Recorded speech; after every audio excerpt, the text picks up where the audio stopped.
नमस्कार। कक्षा 10वीं अध्याय 2 इतिहास लेखन भारतीय परंपरा। भारतीय परंपरा के अनुसार भारत लेखन की यात्रा जो है वो कैसी थी और भारतीय इतिहास लेखन के अलग अलग जो विभिन्न सैद्धांतिक प्रणालियां हैं वो क्या है, इस बात का अध्ययन हम इस अध्याय में करने वाले हैं।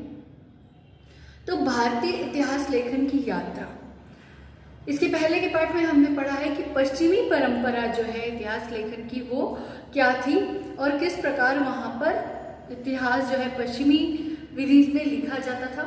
इस अध्याय में हमें पढ़ना है भारतीय परंपरा इतिहास लेखन की।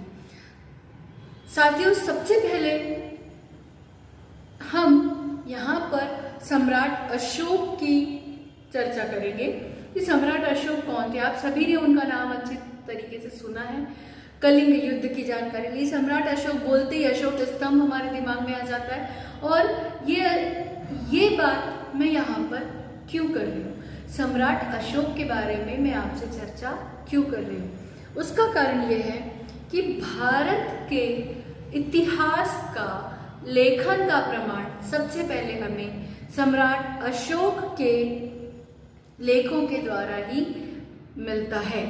ये सारे लेख जो हैं चट्टानों पर उकेरे हुए, ताम्र पत्तों पर उकेरे गए जो शब्द हैं उनसे हमें हमारे भारत के इतिहास की जानकारी मिलती है। और इन लेखों का जो प्रारंभ है वो मौर्य सम्राट अशोक की कालावधि अर्थात ईसा पूर्व 3री शताब्दी से होता है। सम्राट अशोक के द्वारा उकेरे गए लेख, प्रस्तर और पत्थर के स्तंभ जो हैं उनसे हमें पता चलता है कि इतिहास लेखन किस प्रकार किया गया था। साथियों, आपने हड़प्पा संस्कृति की जानकारी भी हासिल की हुई है। हड़प्पा संस्कृति क्या थी, जिसे इंडस वैली सिविलाइजेशन भी कहा जाता है। तो इंडस वैली सिविलाइजेशन क्या है, हड़प्पा संस्कृति क्या है। लोथल में, हड़प्पा में जब खुदाई के दौरान पुरानी संस्कृति के अवशेष मिले, उन्हें हड़प्पा संस्कृति कहा जाता है। इनमें प्राचीन लेखों के उकेरे हुए प्रमाण मिलते हैं। इस आधार पर यह पता चलता है कि भारत में ईसा पूर्व 3रे सहस्त्रक से या उसके पूर्व से लेखन कला अस्तित्व में थी। अब आप ये ध्यान रखिए कि भारत में लेखन कला कब से अस्तित्व में थी। ईसा पूर्व 3री शताब्दी से लेकर या उसके पहले से ही लेखन कला अस्तित्व में थी। इस बात का प्रमाण कहाँ से प्राप्त हुआ है, हमें हड़प्पा संस्कृति के अवशेषों से प्राप्त हुआ है। समस्या ये आई है कि हड़प्पा संस्कृति में जो लिपि थी, आज हम हिंदी के जो अक्षर पढ़ते हैं वो देवनागरी लिपि में होते हैं। इसे हम आसानी से पढ़ सकते हैं क्योंकि हमें ये लिखना पढ़ना सिखाया जाता है। परंतु हड़प्पा संस्कृति के जो लेख हैं उस लिपि को पढ़ना आज तक संभव नहीं हो पाया है। इसके पश्चात सम्राट अशोक के मौर्य काल के जो स्तंभ हमें प्राप्त होते हैं, वहां पर जो बातें उकेरी गई थी उनसे उस काल के, उस समय के अवधि के राजाओं की कालावधि, उनकी वंशावली, राज्य विस्तार, उस समय की गतिविधियां, तत्कालीन गतिविधियां, तत्कालीन सामाजिक ढांचा, जलवायु, अकाल जैसे महत्वपूर्ण घटकों की जानकारी हमें प्राप्त हो जाती है। साथियों, किसी भी बात का इतिहास जानना है तो इतिहास में आपको क्या जानना होगा कि उस वक्त क्या बातें चल रही थी, उस वक्त का समाज कैसा था, उस वक्त क्या क्या किस तरीके से राज्य अपनी राज्य सीमा को बढ़ाने का प्रयास करते थे, उस वक्त मौसम कैसा था, जलवायु कैसी थी और उस जलवायु के आधार पे फसलें कौन सी होती थी। यही बातें तो हम इतिहास में जानना चाहेंगे कि जिस बात का हमें, जिस स्थान का हमें इतिहास जानना है उनमें यही बातें जाननी है। और ये सारी बातें हमें मूर्तियों से, शिल्प कलाओं से और ताम्र पत्रों पर उकेरे गए लेखों से प्राप्त होती हैं। तो जो जो घटनाएं घटी उनके बारे में उस वक्त के लोगों ने जो चित्रण कर दिया वो स्थायी रूप से हमारे लिए एक बहुत अच्छा सहायक सिद्ध हो गया और हम आज उन्हें पढ़कर इतिहास की जानकारी हासिल कर लेते हैं।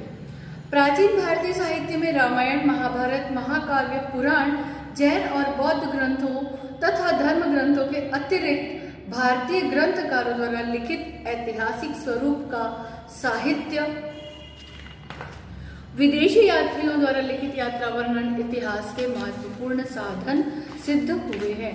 साथियों, आपको पता है कि इतिहास का सबसे प्रमुख साधन होता है उसका आई विटनेस। उस वक्त उस व्यक्ति, कोई व्यक्ति जिसने उस बात की, उस वक्त की घटनाओं को अपनी आंखों से देखा और उसके बारे में लिखा है, वो सबसे ज़्यादा प्रामाणिक होता है।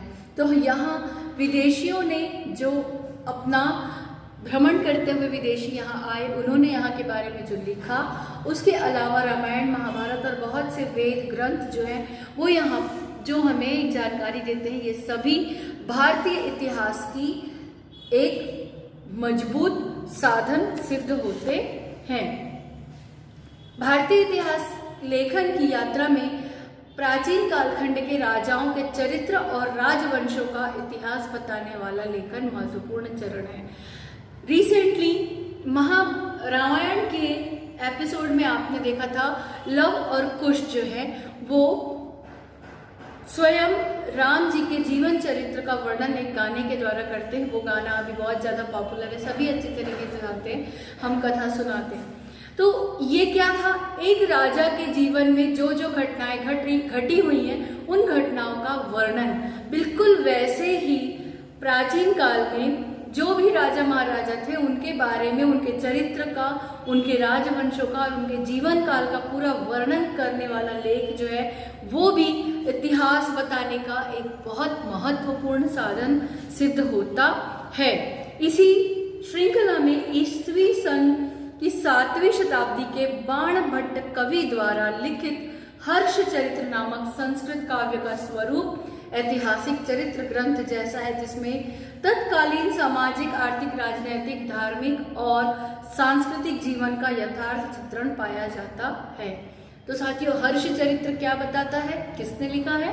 बाणभट्ट ने लिखा है हर्षचरित्र, और वो उस समय के जीवन काल, उस समय के सामाजिक परंपरा, उस समय की धार्मिक परिस्थिति, सांस्कृतिक दशाओं का वर्णन इस काव्य के द्वारा किया जाता है। तो हर्षचरित्र जो है कौन सी भाषा में है?